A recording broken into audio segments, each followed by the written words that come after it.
What's going on, wrestling family? Welcome back to the channel. So we got another video from my guy, Kicking It with Leo. Give my hand clap real quick, guys. Go subscribe to his channel, bro. So what he's going to do here is he's going to try to predict what's going to be on the card for WrestleMania 41 in Las Vegas. Now, I'm going to be honest with you. I don't know how he does stuff like this, man. I can't think this far ahead, bro. I don't even know what I'm going to eat for breakfast tomorrow. I don't even remember what I ate for breakfast today. And that's not a good thing. But you know what? At the end of the day, I do appreciate his effort in doing things like this and his enthusiasm. So before we get started, I got two requests from you guys. Number one, if you were to book your perfect WrestleMania 42 using a roster that's available right now, and you can use call-ups from NXT, you can use whatever you want within the umbrella of WWE, who would be on each night? Let me know what those cards are. Let me know in the comment section and what would be the results. I would love to hear what you have to say. Also, if you haven't already, go to his channel, hit the like and subscribe button. Don't forget, we got a Monday Night Raw live stream tonight with the Flex Zone podcast. Without further ado, let's get into it. What's good, YouTube? Welcome back to another video. It's your boy Leo coming to you guys with another video. So today we're doing WrestleMania 42 match card predictions. Now, at the time of recording this video, WrestleMania is only 7-8 months, so a lot of things can change between now and then. Storylines may be ended at that point. Injuries, hopefully that's not the case, because I like to see a lot of these men and women healthy. A lot of other things that might be end up taking place, maybe the Rock effect. If you guys, if you know, other things may end up being a factor as well. So even things may end up being pivoted just because of certain storylines or certain people not being available for that show. But it all comes down to what the Rock may say, because the Rock ends up having sometimes the final say so in a lot of these situations. Hopefully that's not the case, but we never know. But we're going to go through these matches that I do have. Now, I want to make a disclaimer. Now, night 2, I have it set as night 1 and night 2, right? But on night 2, there are more matches than it will be on night 1. So I just want to put that disclaimer out there. Now, y'all let me know what are your thoughts and opinions on the matches that I do have in the comment section down below. But before we get into the video, make sure you guys super kick that like button and subscribe to the channel. You heard the man, bro. I don't hear no kicking. Super kick that subscribe button on this channel. But we're going to get into it with the first match on night 1, kicking off with the World Heavyweight Championship match. I have the champion, CM Punk, versus the Royal Rumble winner, Sami Zayn. I would ask, how is this possible? But CM Punk's holding the championship. I don't care, bro. You ain't got no argument for me. That is what it is. That is what I want to see, and that is what our truth.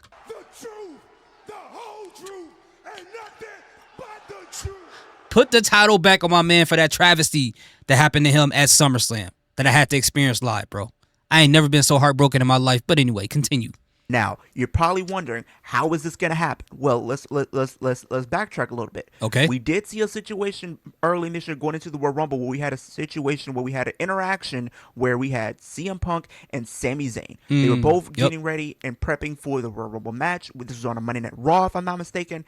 And CM Punk pretty much had a war of words with Sami Zayn, and Sami Zayn threw a little jab at none other than CM Punk, and he told CM Punk, I've done something that you never done at that point in time, and that's main event of WrestleMania, because we all know Sami Zayn main evented night 1 of WrestleMania 39 for the tag titles, with him and Sami Zayn defeating the Usos. But this was before we end up seeing none other than CM Punk have that triple threat with Roman Reigns and Seth Rollins on night 1 of WrestleMania 41 this year. So a lot of things may have changed since then. We also got to understand, CM, at the time of recording this video, Seth Rollins is the World Heavyweight Champion, but I do see a situation at some point where Seth Rollins loses that championship, maybe because of Roman Reigns, and that might set off in their own feud, and then pretty much Roman Reigns does a favor for none other than CM Punk by allowing him to win that World Heavyweight Championship.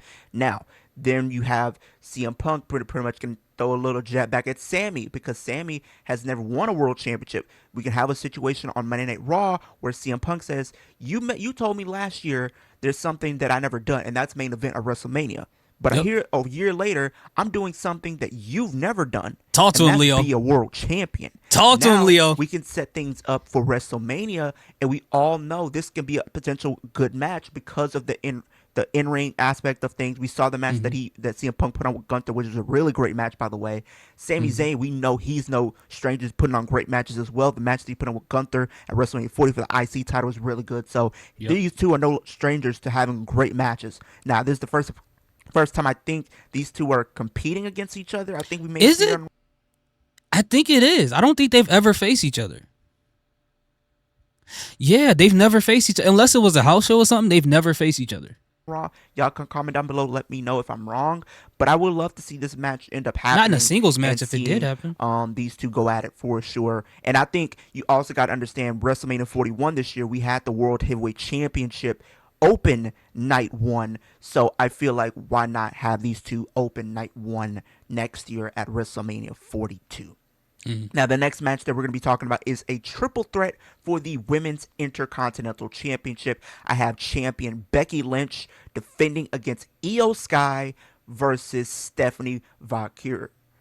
Now, honestly, I feel like this match can be really, really good. Now, we know Becky is doing some amazing work with the Intercontinental Championship. She had a brilliant performances in her performances that she had with none other than Lyra Valkyria. So I would love to see what she's able to do outside of that. Now we're starting to see a little bit more now. Currently, at the time of recording this video, she is going to be going into a feud with Nikki Bella. And that's a good idea because you got so many different styles. Becky Lynch is more of a brawler when it comes to wrestling. You got Io Sky, who's more of a technical aerial type of person. I don't know what I don't know what the terms for wrestlers are in 2K. I don't play 2K. And you got Stephanie Valkyrie, the one who's pretty much younger. So if you notice this year, there's been a pattern. And you can say another person's a part of it for sure, but you add a little Io Sky in the match, you're going to get some great things happening. Of course, Rhea Ripley played a big role in all of that, but I think Io Sky in the ring complements a lot of people really, really well. And I think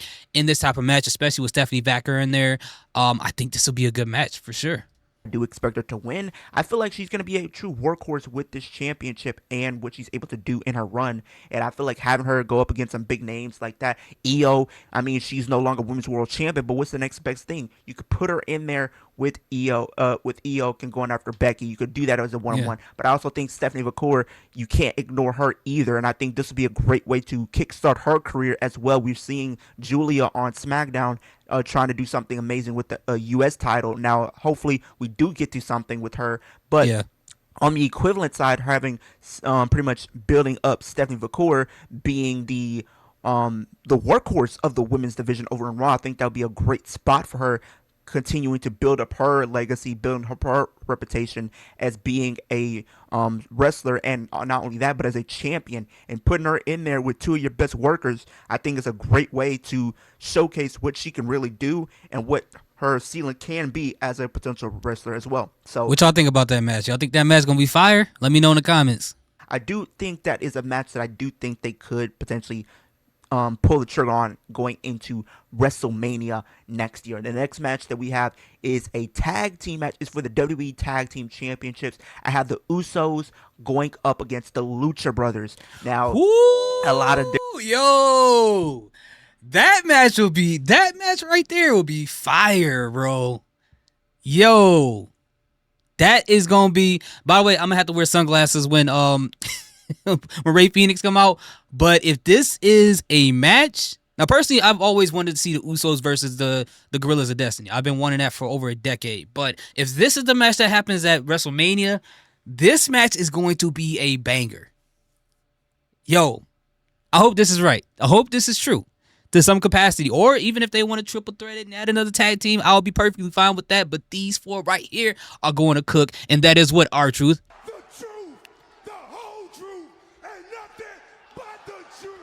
Let's continue.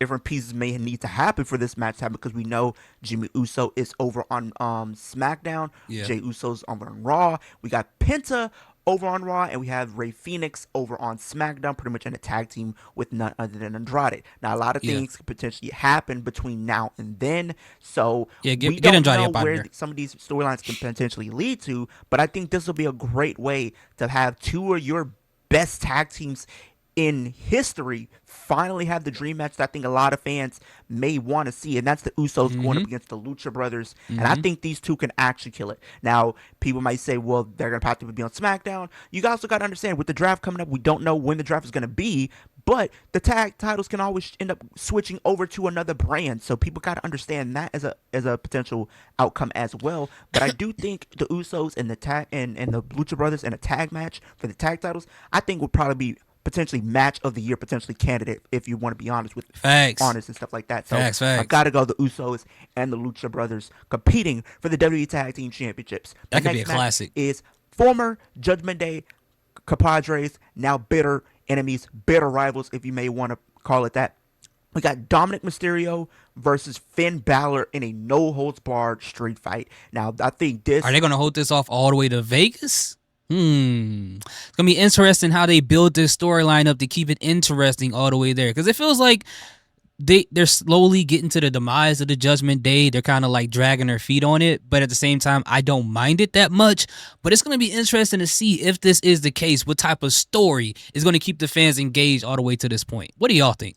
Right here, it makes all the sense in the world. I do expect at some point we're going to see Finn Balor potentially cost Dominic the IC title, or Dominic pretty much becomes too successful and it gets under the skin of Finn Balor, and he pretty much screws him out of the championship, and therefore we can kickstart this feud, because we've been telling this probably since the start of this year, if you want to be honest, of these two potentially butting heads at some point. And it all started pretty much when Dominic wanted to bring in a new member. Finn wasn't really too keen of that. And then at some point, Finn Balor came around to the idea, but it wasn't Dominic Mysterio who actually was able to bring in the person to be part of the Judgment Day. It was Finn Balor who actually brought in Roxanne Perez. Pulling all the strings. In the Judgment Day. And people really weren't on the side of that. Finn Balor was the only one that was really pro Roxanne and all of this. And then we ended up getting to where we are now, where it seems like everybody's starting to gel well. But I do expect at some point, Finn Balor and Dominic are going to butt heads once again, and that's going to kickstart this feud, potentially going into WrestleMania 42. I wouldn't even be surprised if they have Dominic Mysterio hold the title up until that point, and it's for the Intercontinental Championship. I wouldn't be surprised, but I don't think you can stretch this feud out that long, especially depending on how they decide to go about it and how they end up executing everything. But I do expect at some point, you know down what? the line, I just thought about this. I wouldn't be surprised if Finn Balor shows up at Triple Mania and costs Dominic Mysterio that match.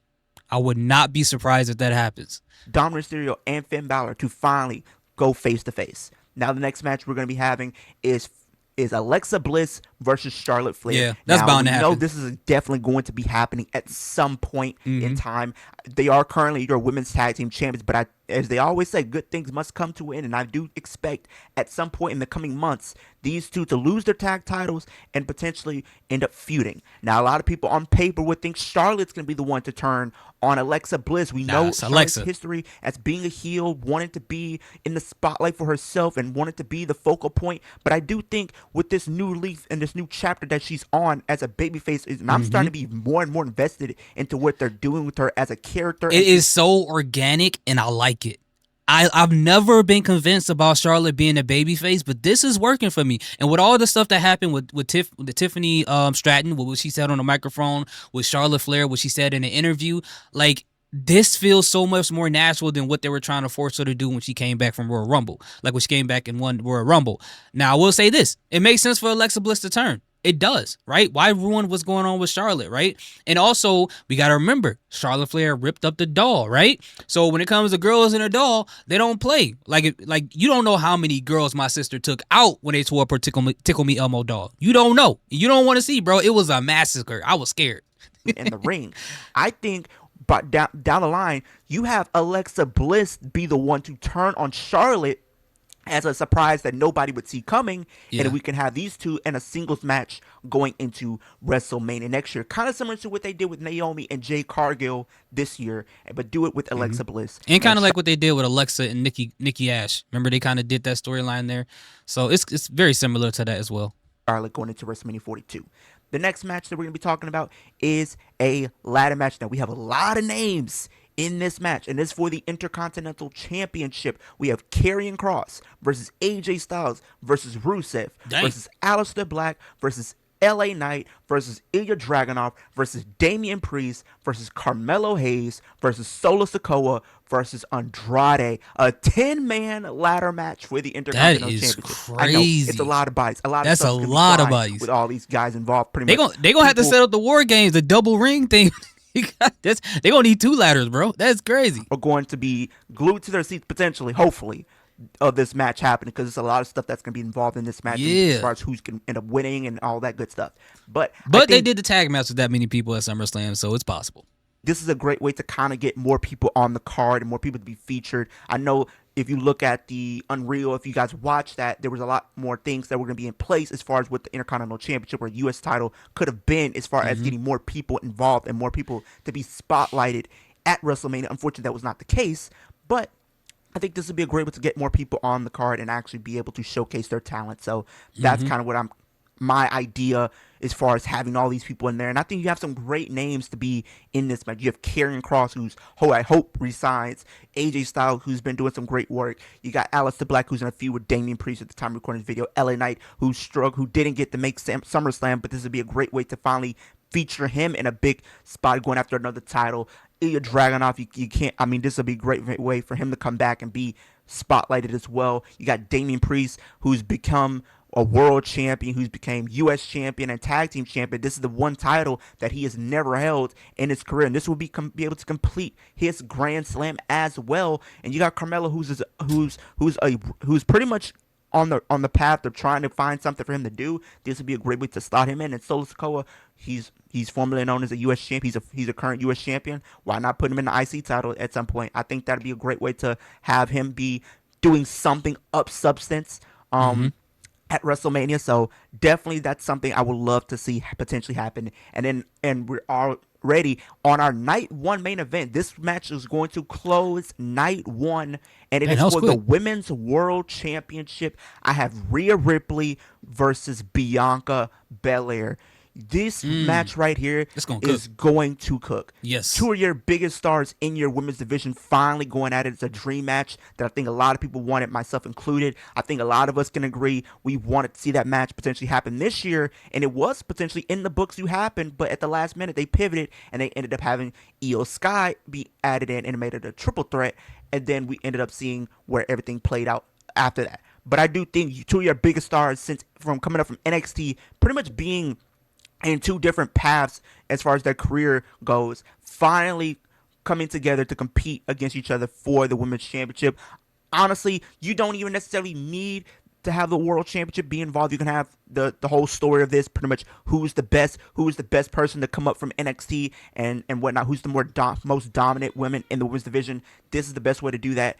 So I think you gotta have those 2 finally go at it and whatnot. So I do think Rhea and Bianca would be a great night 1 main event potentially. I agree. And now we're on to night 2. We have Jade Cargill versus Nia Jax versus Chelsea Green versus Julia versus Tiffany Stratton versus Raquel Rodriguez in a ladder match for the Women's United States Championship.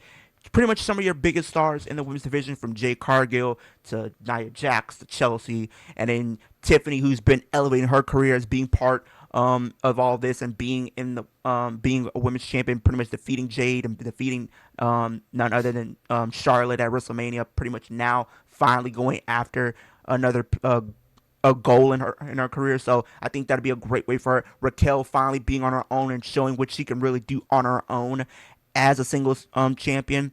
I think that'd be a crazy and a great idea to see end up playing out in all honesty. So that's probably where my head's at. It's kind of similar to what I said with the Intercontinental Champions, getting more people involved and more people something to do on WrestleMania and stuff like that. So yeah, that's I don't kind of my idea overall on that. But it's a ladder match for the U.S. Championship. The next match is a celebrity match. I know people don't like celebrity matches, but this is a celebrity match. It is Logan Paul versus Bad Bunny.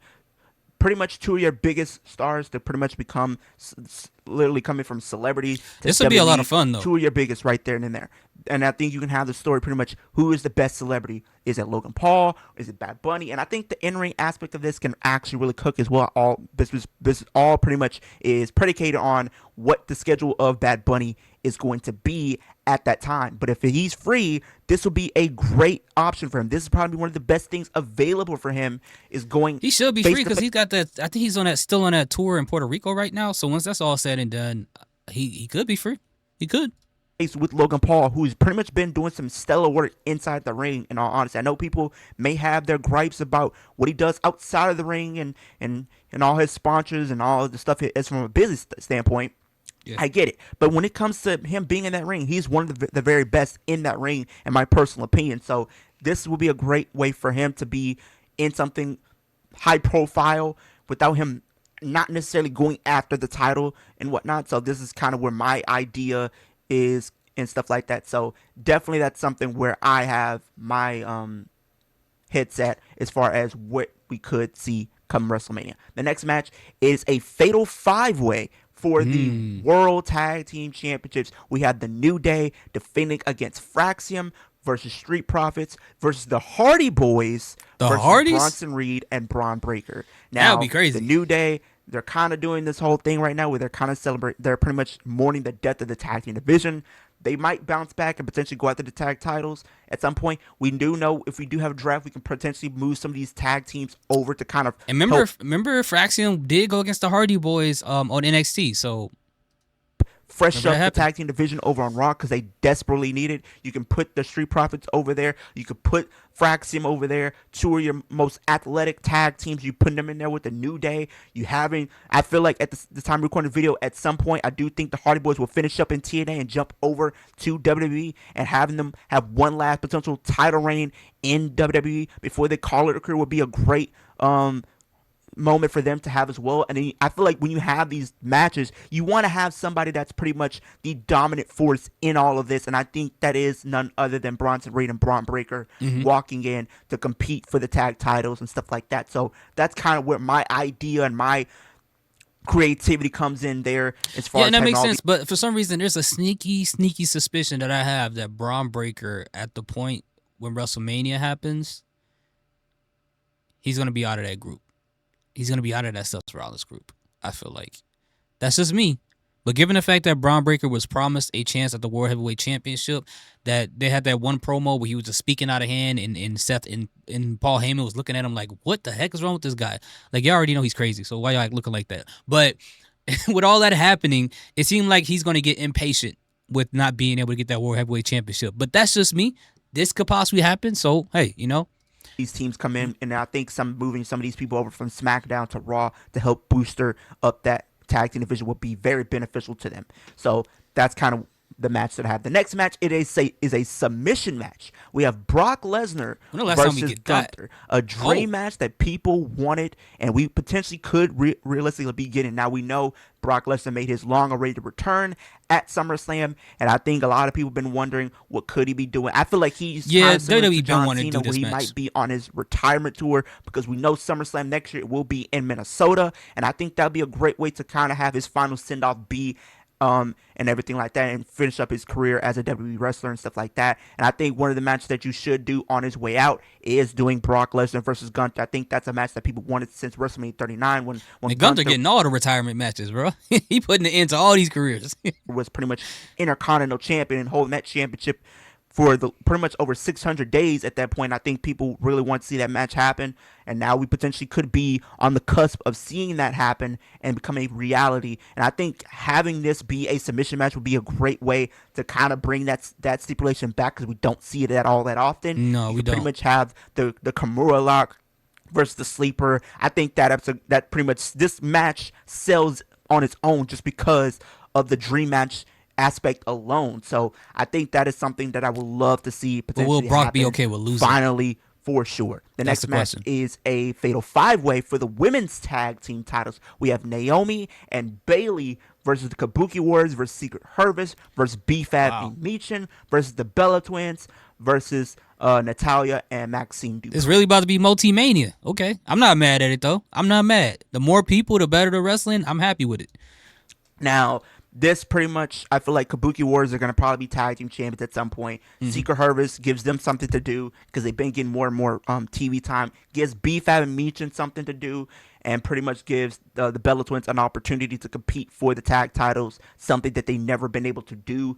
Gives Natalia and Maxine Dupree something to do as well, and gives Naomi and Bailey something to do, because I do think at some point Bailey is going to turn heel, and maybe she does align herself maybe with the Naomi, and those two can pretty much run shot over the tag division or wherever show that they might be a part of. I think that'd be an interesting dynamic to see happen. Those two coming together to compete for the tag titles. I think that is something I would love to see potentially happen on screen. But this is kind of, like I said, the other match that I may have said earlier in the show, where it gives them a lot of these people, men and women, something to do, and give them some substance to do as well. So that's kind of where my idea comes in there. Then the next match is a Las Vegas street fight for the United States Championship. I have Drew McIntyre versus Jacob Fatu. We've seen this match be teased a couple of times, and I don't think they're going to just tease it and they're not going to pay it off and do it at some point, whether if it may be a couple months, maybe at WrestleMania, maybe at the Royal Rumble. At some point, they're going to pay it off, and I think this match of this caliber deserves to be on the biggest stage possible, by that being WrestleMania. And letting these two go out there and have weapons at their disposal, I think makes it all the more intriguing to see play out as well. So I think these two will go out there and actually give you a banger of a match, and I can't wait if this does end up happening, because I would love to see these two go at it. And then similar to what I said earlier about Damian Priest, him competing for the one title that's eluded him, this is the one title that has eluded Drew McIntyre in his career at some point, and everything like that. And I think at some point, pretty much Solo is going to lose the title back to Jacob, and then we could set this up going into WrestleMania. So look, I feel like the match is going to be really, really good, but you know what I'm looking forward to? I'm looking forward to the level of petty that Drew McIntyre is about to take this whole feud to, and how Jacob Fatu is going to react to it. That's the part I'm really looking forward to if it does happen. This is kind of one of those matches that I think needs to happen, and I want to see happen. So there you go for the Las Vegas street fight for the U.S. Championship. Jacob Fatu and Drew McIntyre. The next match, it is for the WWE Women's Championship. I have Roxanne Perez going in defending against the Royal Rumble winner, Liv Morgan. Pretty much Sami Zayn is going to be winning the men, and Booker T said she was going to be in the main event. Hopefully, expect Liv Morgan to come in and not win. Main event, but he said she was going to be in the main event. I'm not sure if Roxanne Perez is going to be in the main event, but she will in the future. She will be the women's Royal Rumble to compete against Roxanne at Mania. This story pretty much writes itself. We've seen Liv Morgan go down with the injury and everything like that. Now Roxanne is starting to try to take over the Judgment Day and pretty much buying her way into the Judgment Day, trying to befriend everybody in the Judgment Day, trying to take away everything away from Liv Morgan, similar to what Liv did to Rhea Ripley. But now the tables have turned, and now it's Liv Morgan in the Rhea Ripley spot here. Now Roxanne has become tag team champion. She lost the tag titles. Now she might be going on to compete for the women's championship. Who's to say that at some point by the end of the year, or maybe by Royal Rumble, if we don't see Liv Morgan by that point, because I think at the time of recording this video, her injury says she might not be back for like 5-6 months. So that puts her around December or January. Now I don't think they'll bring her in December or anything like that. So maybe you'll bring her in for the Rumble, which I think is the best way to do it. And I think this is a great way to do it, because I think there's a lot of stuff that you can put in this match as far as potentially it happening, right? Liv Morgan has never competed for a women's championship at WrestleMania. She's never won a singles match at WrestleMania. She's never been in a singles match at WrestleMania. So there's a lot of things going against this match as well. And Roxanne, this is be a great coming out party for her as a singles competitor, because she's kind of only been doing tag team stuff. She came in for the most part, besides her doing the. Now here's the question. Here's an alternative. So, though, I would love it if it's Roxanne Perez versus Liv Morgan, but what if it became Roxanne versus Liv versus Raquel? Because remember, Raquel and Roxanne, they're building a friendship together, and maybe Raquel will be in the middle trying to pick between Liv and Roxanne as far as being her friend. With her being so indecisive, that can make her rub both women the wrong way. And then Liv and Roxanne already don't like each other, obviously, for Dominic Mysterio, so maybe that can brew up into a 3-way feud there. But if it's Roxanne versus Liv, I'm perfectly fine with that. Rumble having the longest time spinning that match this year, going into Elimination Chamber, competing in the women's Money in the Bank. Outside of that, she hasn't really done that much. But this will be a great way to kind of have her do something. I think this feud kind of should have the women's championship be involved. I think the story that they're trying to tell would be very, very good. And I think the in-ring aspect between these two, we know Roxanne Perez, if you watch her stuff in NXT, she's done some stellar work as not only as a champion, She's but as underrated, a man. wrestler as well. And Liv Morgan, She's done a couple of things here and there, but she's very underrated. I mean, a lot of her work in NXT have been great. I mean, even what was it, a couple of years ago when she had the feud when she was going against Rhea Ripley. But speaking of that, even her match with Rhea Ripley this year, that tells you everything you need to know. That tells you everything you need to know. So I think she just needs to be a single competitor. And I personally think that she will be the great opposite of Rhea Ripley if they build her up properly. Her and Rhea could have a great feud together. They really can. or her injury, she was putting on some very, very, very entertaining matches. What if it was in a singles capacity or a tag team capacity? You look at her tag team stuff, her and Raquel going up against Bianca and Naomi, banger match. The match that they had against the Kabuki Warriors, banger match. Or Io Sky in Dakota, banger match. I think those matches were bangers. Even as a singles competitor, the match that she had against Io Sky going into Saturday Night Main Event last year was really, really good. The match she had with Rhea Ripley on the Raw on Netflix, really good. So she's definitely elevated herself in a capacity to where she is seen as a top star. And this also kind of is predicated on a lot of things that I've also been saying, if you've been watching some of my live streams as well, that Saudi has their favorites of who they want to win, right? The Royal Rumble is going to be in Saudi, and I feel, as for me personally, Liv Morgan is your biggest star when it comes to Saudi as far as like overall popularity. Now, there's other people that may have the same popularity. I feel like Rhea Ripley is a 1A, then Liv is like a 1B. Those are interchangeable, if you ask me. Both of those are like your two biggest stars, and I don't think you would put the Royal Rumble victory back on none other than Rhea Ripley. You could, but I think this would be a great way to finally give Liv Morgan that opportunity to compete for the championship at WrestleMania. So definitely think this is a storyline that I would love to see play out come WrestleMania for the WWE Women's Championship. The next match is the co-main event. It is a Hell in a Cell match. Two former brothers in arms finally going at it. We have Roman Reigns versus Seth Rollins inside Hell in a Cell. Now, this going back happen, to what I said earlier when I talked about the CM Punk stuff, I do think with Seth Rollins being the world champion, I think Roman Reigns would probably be the de facto X factor, to being the reason why Seth Rollins loses that championship, and this can pretty much set up their feud going into WrestleMania. They feel like they need to put an end to this once and for all. They might go back and forth on the mic and in the ring, and it gets to a point where people can't control them. Now you got to have other people get involved to potentially try to break this up and try to put an end to this. And they say this is going to be a Hell in a Cell match. Finally put an end to it, and I think this match will be a instant classic match and probably be match of the year candidate.